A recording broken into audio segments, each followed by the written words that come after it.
बिहार के समाज कल्याण मंत्री मदन सहनी के उपचुनाव और मुख्यमंत्री नीतीश कुमार की आगामी महिला संवाद यात्रा को लेकर बड़ा बयान दिया है। उन्होंने महाराष्ट्र और झारखंड में एनडीए की जीत का दावा किया है और बिहार की चारों उपचुनाव सीटों पर भी एनडीए की जीत सुनिश्चित बताई है। साथ ही शेल्टर होम में बच्चियों की मौत के मामले में दोषियों पर कार्रवाई की बात भी कही है।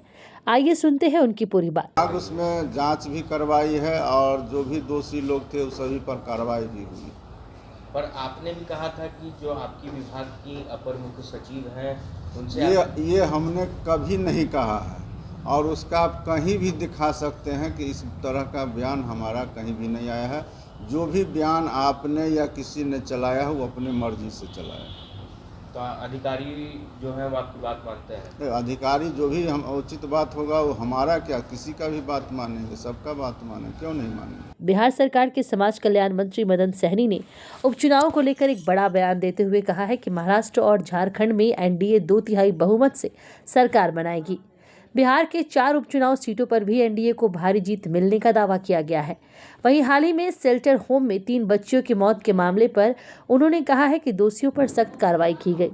उन्होंने अपने विभाग के अधिकारियों के साथ किसी भी प्रकार के मतभेद होने की बात से इनकार किया है। वहाँ 2/3 बहुमत से एनडीए की सरकार बनने जा रही है। महाराष्ट्र में भी एनडीए की सरकार बनेगी और बिहार में चारों सीट हम लोग जीतेंगे, जिसमें 1 सीट हम पार्टी का था और 3 आरजेडी और माले का। और इसमें हम लोग को एक पर हम लोग जदयू लड़ रहे हैं, वो भी सीट हम लोग जीत रहे हैं। भारतीय जनता पार्टी जो लड़ेगी वो भी जीतेंगे और हम पार्टी जो लड़ रही है सब सीट पर हम लोग चुनाव चारों का चारों सीट हम लोग जीतेंगे और भारी अंतर से जीतने जा रहे हैं। महिलाओं के हित के लिए अगर काम सरकार कर रही है, माननीय मुख्यमंत्री जी कर रहे हैं और विपक्ष के लोग अगर इस बात को कह रहे हैं तब तो ये बहुत ही शर्मनाक है कि महिलाओं के लिए काम करने वाली सरकार को विपक्ष जो है फिजूल खर्चा समझ रही है। अब इसी से अंदाज़ा लगा सकते हैं कि इनकी सोच कैसी है। सबको मालूम है कि माननीय मुख्यमंत्री श्री नीतीश कुमार जी ने 2006 में सबसे पहले महिलाओं को पंचायत में 50% आरक्षण देने का काम किया। आज माननीय मुख्यमंत्री जी के बदौलत महिलाओं को 35% सरकारी नौकरी में आरक्षण मिला है।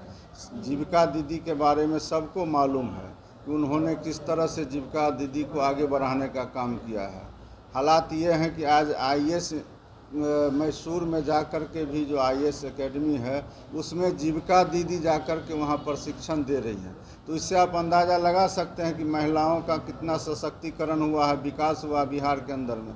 और दूसरी तरफ विपक्ष है कि एक तो कोई काम नहीं करते हैं, ऊपर से काम करने वाली सरकार को फिजूल खर्ची बता रहे हैं। तो इसका तो खामियाजा उनको भुगत ही रहे हैं, आगे भी भुगतेंगे।